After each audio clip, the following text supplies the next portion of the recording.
2 दिन पहले हमने एक एक्सक्लूसिव इंटरव्यू किया था जिसमें प्राइवेट एसोसिएशन स्कूलों के जो अध्यक्ष हैं उन्होंने आरोप लगाया था कि पूरे प्रदेश भर में जितने जिला शिक्षा अधिकारी हैं इन सब लोगों का एक हिस्सा होता है जो 10 करोड़ के आसपास होता है, वो कमीशन प्राइवेट स्कूल के एसोसिएशन से, प्राइवेट स्कूलों से मांगा जा रहा है। और इसी विषय को लेकर के प्रदर्शन था। अभी मैं उन्हीं सब लोग के साथ में हूँ। आप देख सकते हैं ये मंच बना हुआ है, तकरीबन 6,000-7,000 के आसपास पूरे के पूरे स्टाफ यहाँ पे मौजूद है। राजीव जी हमारे साथ में मौजूद हैं और साथ में सारे लोग यहाँ पे मौजूद हैं। ये प्रदर्शन आज आपको करना पड़ा, इसके पहले आपने सूचनाएं दी, रिक्वेस्ट की, नहीं सुना गया। क्या लगता है इस प्रदर्शन के बाद कुछ असर पड़ेगा? आप लोगों की मांगे पूरी होगी कि कमीशन देना ही पड़ेगा?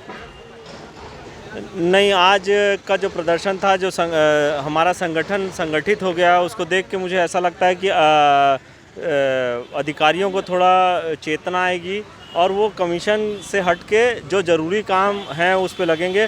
आज हमने रैली भी निकाली और माननीय मुख्यमंत्री जी के नाम ज्ञापन दिया और उनसे निवेदन किया है कि इसमें जल्दी संज्ञान लें। जल्दी संज्ञान लेकर दिवाली से पहले कम से कम आरटी की प्रतिपूर्ति राशि और जो बसों का टैक्स है वो माफ़ कर दें। कम से कम हमारी उनसे अपेक्षा ये है कि दिवाली से पहले दोनों काम हो जाएं। मान्यता वगैरह को लेकर अगर वो कुछ समय भी लेते हैं तो हम उनके साथ बैठ के विभाग के साथ बैठ के उसको सरलीकरण की प्रक्रिया को आगे बढ़ाएंगे। अभी 2 दिन पहले आपके साथ मेरा एक इंटरव्यू हुआ था जिस पे आपने आरोप लगाया था कि अब तक सभी स्कूलों से 10% का कमीशन जिला शिक्षा अधिकारियों तक जाता रहा है, लेकिन पिछले साल जब पिछली बार जब 2018 में सरकार बदली उसके बार का जब टाइम आया तो चीज़ों को बदला गया और डायरेक्ट खाते में स्कूलों के पैसा गया। अब इस बार फिर से मांगा जा रहा है पैसा, जिसका विरोध आप लोग कर रहे हैं। अब तक जब मांगा जा रहा था तो इसके पहले आपने शिकायतें की रही होगी या की थी, या फिर आपकी सुनी गई या नहीं सुनी गई? और अब क्या हुआ 1 साल के भीतर कि पिछली बार आप लोग का साथ दिया गया, आप लोग के खाते में डायरेक्ट पैसा, और इस बार आने से पैसा रुक रहा है? कौन इन्वॉल्व हो सकता है और क्या कारण हो सकता है? देखिए, जो डायरेक्ट ट्रांसफ़र हुआ था स्कूलों के खातों में पैसा, वो हमारी ही मांग पे हुआ था और हमने माननीय मुख्यमंत्री जी को कहा था कि इसमें कमीशन की शिकायत है और चूंकि कमीशन स्कूल वाले दे नहीं पाते तो वो राशि भी विलम्ब से मिलती थी, भले जिला शिक्षा अधिकारी के खाते में पड़ी रहती थी।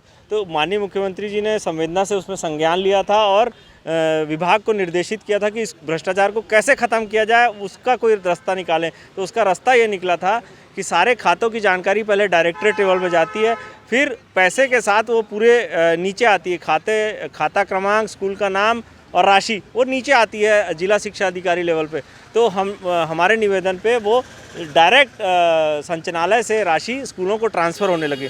देखिए, इसमें संदेह बार बार भ्रष्टाचार का क्यों जाता है? इसलिए जाता है कि पिछले साल चूँकि ये मामला माननीय मुख्यमंत्री जी के संज्ञान में था, इसलिए उन्होंने दबाव में ट्रांसफ़र कर दिया।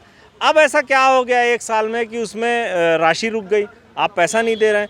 तो हमारा जो शक है वो ये कि हो सकता है कि पिछले साल जो कमीशन है वो ना मिला हो, इसलिए इस साल उसका कोई रास्ता निकाला जा रहा है। आपने कहा कि पिछले वर्ष जो भी स्थिति रही उसके पहले सभी स्कूलों को कमीशन देना पड़ता था, कंपलसरी था कि देना ही है। इसके पहले आप लोगों ने आवाज़ नहीं उठाई थी, या फिर आवाज़ उठाई थी तो कहाँ पर उठाई थी और सुनी गई थी कि नहीं सुनी गई थी? जो जिला शिक्षा अधिकारी लेवल से आरटी की राशि ट्रांसफ़र होती थी उसको डायरेक्टरेट लेवल पे हमारी ही मांग पे किया गया था। माननीय मुख्यमंत्री जी ने करवाया था कि इसमें भ्रष्टाचार ख़त्म होगा, क्योंकि स्कूल तो जो बड़े अधिकारी हैं वहाँ तक स्कूल पहुँचेंगे नहीं, और चूँकि सारी डिटेल डायरेक्टरेट लेवल पे रहेगी तो वो पैसा वहाँ से ट्रांसफ़र हो जाएगा।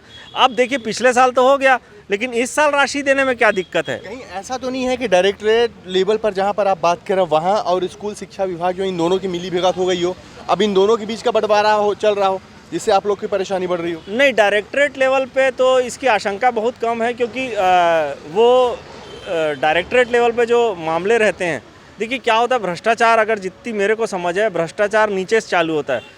सबसे ज़्यादा लोकल बॉडी में भ्रष्टाचार, फिर उसके बाद बड़ा, फिर केंद्र, जब वो केंद्रीकृत हो जाता है मामला तो उसमें भ्रष्टाचार की आशंका इसलिए कम हो जाती है कि बड़ा अधिकारी सिर्फ वो अकाउंट नंबर पहचानता है, वो राशि पहचानता है, वो स्कूल वाले को नहीं पहचानता, इसलिए भ्रष्टाचार की स्थिति कम है। लेकिन जो नीचे अधिकारी उसको डील कर रहे हैं, हमारी आशंका है कि वो ऐसा ना सोचते हो कि चूंकि ये बड़ी रकम है इसलिए कुछ मिल जाए, लेकिन मैं उनको सारों को ये बताना चाहता हूँ कि इसमें कुछ नहीं हो सकता, क्योंकि मामला माननीय मुख्यमंत्री जी के संज्ञान में है और अगर ज़्यादा हुआ तो हम समय लेके माननीय मुख्यमंत्री जी से मिलने भी जाएंगे।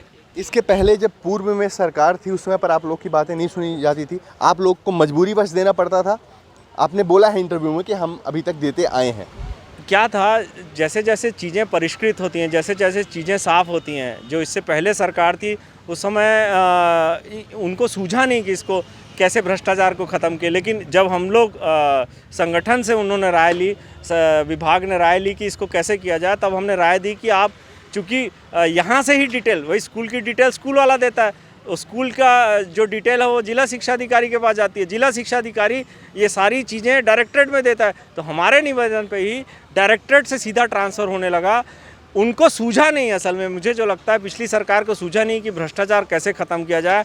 इस सरकार चूँकि हमारे से पूछा गया कि क्या किया जाए, तो हमने इसमें ये सलाह दी थी और वो सलाह बहुत कारगर भी रही, जिसकी तारीफ़ भी हुई सब जगह।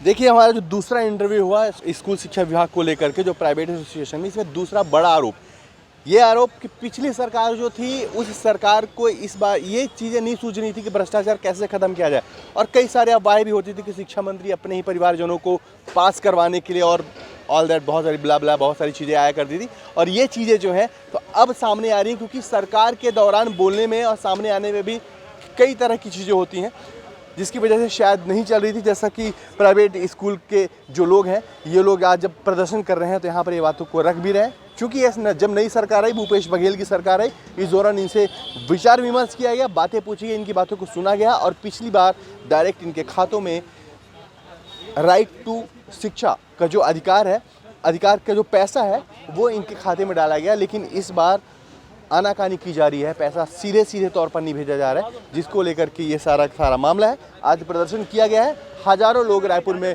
मौजूद रहे। अब ये प्रदर्शन जो दिन भर चला, रैली निकाली गई, एसडीएम को आना पड़ा, यहाँ पर ज्ञापन दिया गया। अब इसमें आगे क्या होगा ये देखने वाली बात होगी।